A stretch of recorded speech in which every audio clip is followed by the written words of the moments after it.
કરીને લોકોના કામને ભારતીય જનતા પાર્ટીને હાથ ભેટીએ કાંઈ લેવા દેવા નથી. એમના આ સામાજિક તત્વોને ભાગ પાડેલા તમારા રોયલ્ટીની ચોરી કરવાવાળો વિભાગ અલગ, જુગાર રમાડવાવાળો વિભાગ અલગ, દારૂનો ધંધો કરવાવાળો વિભાગ અલગ, સરકારી કામો ચાલતા હોય એમાં કમિશન લેવાવાળો અલગ, અને આ બધાય પાસેથી બધા ચૂંટણીમાં ભારતીય જનતા પાર્ટી કમલમમાંથી ફોન આવે કે તમે 5 વર્ષમાં લોકોને આટલા લૂંટ્યા છે, એટલે તમારે 16મી તારીખે ચૂંટણીમાં જેટલા પૈસા ખર્ચવા પડે, જેટલું દારૂ વેચવું પડે, જેટલા લોકોને બરબાદ કરવા પડે કરવાના. પણ જો તમે આ ચૂંટણીમાં ફંડ આપીને ના જીતાડ્યા તો 17મી તારીખે તમારા બધા ધંધા આ 2 નંબરના બંધ થઈ જાય. અને એટલે પછી લુખા વળગે, તાક ધમકી, સામ દામ દંડ ભેદ, અને વહીવટી તંત્ર એટલું ખાડે ગયું છે. એક પણ ડિપાર્ટમેન્ટ એવો નથી એની અંદર સ્વાગત ખાવાનું કોઈ ઈમાનદારી અધિકારી એકાદ આવી જાય તો આખું ડિપાર્ટમેન્ટ એને પાછળ પડી જાય કલંકિત કરવા માટે કરીને. ત્યારે હું આપ સૌને વિનંતી એટલા માટે કરું છું કે તમે કાઠી કેડ બાંધીને આ લોકોની સામે મુકાબલો કરીને એમને ઘરે બેસાડવાનું કામ ના કર્યું તો આવનાર પેઢી પણ આપણને સૌને માફ નહીં કરે. દિન પ્રતિદિન આ ગુંડાગર્દી અને આ 2 નંબરના ધંધા કરવાવાળાનું મનોબળ વધવાનું, અને વધવાનું એટલા માટે કરીને આ કોંગ્રેસ પાર્ટીનું સિમ્બોલ એ કોંગ્રેસ કોઈ સેવા માટે નથી, એ લોકોના સંઘર્ષના સામે કરીને ઊભા સેવાના ભાવાર્થ સાથે લોકોના સંઘર્ષના સમયે લોકોની તકલીફના ભાગે એના સહારો બનવા માટે, એ સત્તા માટે નહીં અને એક સેવક માટે કરીને કોંગ્રેસ જ્યારે આપ સૌની વચ્ચે એક મત માગવા માટે કરીને કોંગ્રેસના ઉમેદવારો આવ્યા હોય ત્યારે હું એટલી વિનંતી એટલા માટે કરું છું કે આ થાનગઢને પાછું હતું એવું ને હું ગૌરવવંત ઇતિહાસ લાવવા માટે કરીને 16મી તારીખે બધા કોંગ્રેસના ઉમેદવારોને વોટ આપીને જીતાડજો. એમની માનસિકતા, એમની હલકી માનસિકતાની પણ હદ હોય.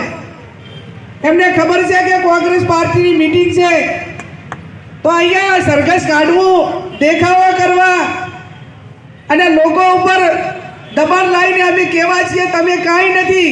આ બાબા સાહેબ આંબેડકરે બંધારણ આપ્યું છે, દેશના વડાપ્રધાનનું વોટનું મૂલ્યાંકન એટલું અને એક સામાન્ય માણસના વોટનું પણ મૂલ્યાંકન એટલું જ. આ દેશ એ બંધારણ અને લોકશાહી પ્રમાણે ચાલે છે. ત્યારે હું તમને બધાને એટલી વિનંતી ચોક્કસથી કરીશ કે ફરી વિનંતી એટલા માટે કરું છું કે અમને નાચવા માટે કરીને એક વોટની તમારી કિંમત છે.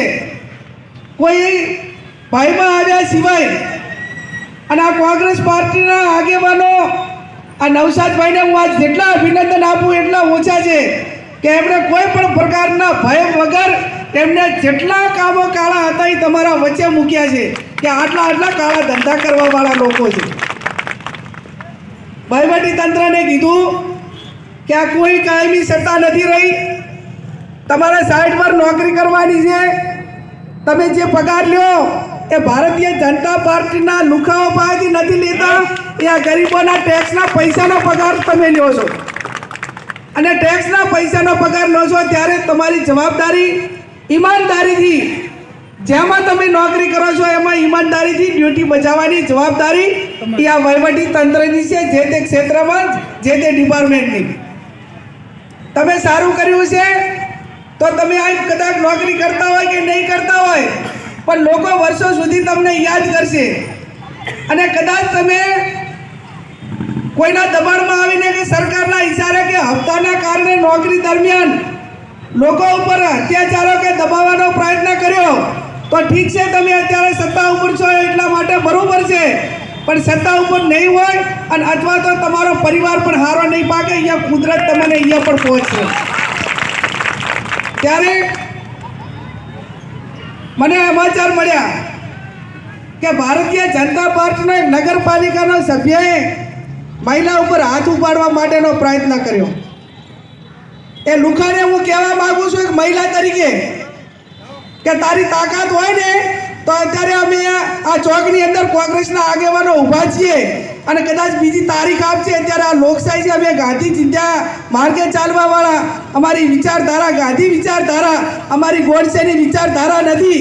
અમે લોકશાહીને માનીએ છીએ અને લોકશાહીને માનીએ છીએ એટલા માટે કહીએ છીએ કે અત્યારે અમારે તને હિસાબ આપવા માટેનો સમય નથી, પણ આ 16મી તારીખે ચૂંટણી પછી બધે તારીખ આપશે, જ્યાં તું તારીખ નક્કી કરે ને ત્યાં અમે આવીશું. અને એટલા માટે પોલીસ તંત્રને બધાને વિનંતી કે તમારી જવાબદારી લોકશાહી ઢબે ચૂંટણી કરાવવા માટેની તમારી જવાબદારી છે. કાયદો અને વ્યવસ્થા જાળવવાની જવાબદારી તમારી છે. એમાં ક્યાંય વહીવટી તંત્ર ઓણું નહીં ઉતરે એવી હું અપેક્ષા રાખું છું એમની પાસે. એટલે વિશેષ ના કહેતા આજે સમય પણ આ છેલ્લો છે ચૂંટણીનો. અત્યારે સભા કરવા માટેનો કોંગ્રેસના તમામ ઉમેદવારો મજબૂતાઈથી ચૂંટણી લડી રહ્યા છે.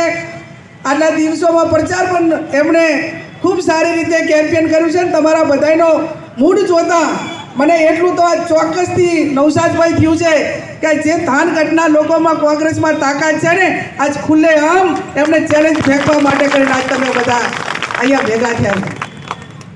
પરિવર્તન કરવા માટે કોઈ ટોળાઓની જરૂર ના હોય, એની આગેવાની લેવાવાળા મજબૂતાઈથી આગેવાની લે અને પાછળથી જે આપણે સાથે રહેવાવાળા તમામને નવસાદભાઈ પ્રોટેક્શન મળે. અને હું એટલું કહું છું કે ચૂંટણી પત્યા પછી પણ કોઈ ટાર્ગેટ બનાવીને કોંગ્રેસના આગેવાનને, કોંગ્રેસના મતદારને